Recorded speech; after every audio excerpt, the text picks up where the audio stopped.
Today I'm going to have a look at two of the best 1970s Waterloo sets of 1/32nd scale toy soldiers. The sets are British Infantry and the Highland Infantry. And would you guess they're made by Airfix?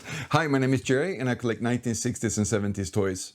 Airfix only made 4 sets on this theme back in the 1970s. The other 2 of course are French, and I'll have a look at those other 2 in another video. And of course, as always in my videos, at the end I'll do like a spinning around close-up thing if you want to have like a closer look on each individual figures for yourself. So these sets were released in 1973, and 3 out of the 4 sets they made were sculpted by John Niblett, who did almost nothing of the 1/32nd scale, pretty much only the 1/72nd scale, but he had a contract with Airfix to do the Napoleonics, the Waterloo in the 1/32nd scale. But one set of the French is made by another sculptor. These sets, unlike the World War II set sculpted by Ron Cameron, did not carry over between the 1/72nd scale and the 1/32nd scale. These 2 you cannot get. They're not the same in the Highland Infantry and British Infantry in the 1/72nd scale. Those are an early sculpt that John Niblett, they released them in 1969. I'm not exactly sure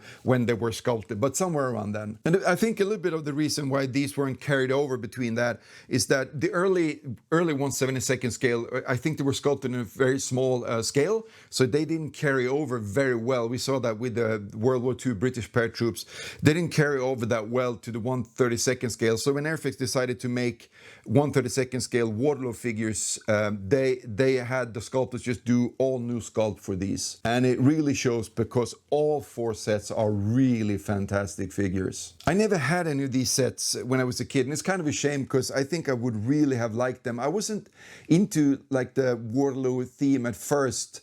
I was more into the World War II, but then I traded a bunch of the 1/72nd scale. I got, both artillery and cavalry and infantry from both British and French. I traded with a friend or bought from a friend. I think he stole them from his larger brother and then sold them off to me, but I'm not sure. But I used to love to play with those and set them up in long lines, with either, on the march or in combat. And I think I would have loved to do that with these as well. So both these sets have 7 poses each, and you get 29 figures in a set, as pretty much always with Airfix. Both sets have an officer each. Pretty neat figures. I think I like this one, the regular British Infantry, a little bit more than the Highland officer. Both sets get kneeling and standing rifleman. Really nice to have one of each. Marching figure, not my favorite when it comes to World War II, but for this I think it's very neat to have. I almost feel like I wanted to have more than the 4 you get with the Highland Infantry and the 3 you get with the British Infantry. Reloading infantry I also think is very important to have for a set from this era. Really nice figures, I think. So for the British Infantry you get 2 really great figures, one charging with a fixed bayonet and then one almost defending also for a charging unit with his bayonet also fixed. Unfortunately, with the Highland Infantry, you get these 2 figures that, they're not all that much fun, but I guess you could kind of keep this one as still defending charging units while kneeling or something, and this one a different marching figure or something. I think the British Infantry is better. One thing that these sets have in common though is the great details. I think they rival any scale model figures, the ones that you put together yourself in hard plastic. And I think they're probably the best detailed figures Airfix ever made. The boxes as well, I think, is some of the best that Airfix ever produced. I really like the layout of the whole box here with the figure there, 29 pieces, saying what unit it's in there. And you got the Union Jack, and unlike on the French ones, you have the tricolor on there. Looks really neat. And then you have like a combat scene here on the side. Same thing with the Highland Infantry. Really nice boxes.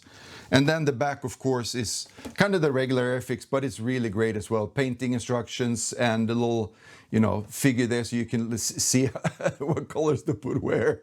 And then some British Waterloo British Infantry history, a very short one on there, but some really great boxes, I think. Of course, this is not a comparison video, so I'm not comparing these two. I just like the British infantry a little bit more than the Highland infantry. It's just that having those two, the charging and defending soldier, and I like the box art a little bit better on this one as well.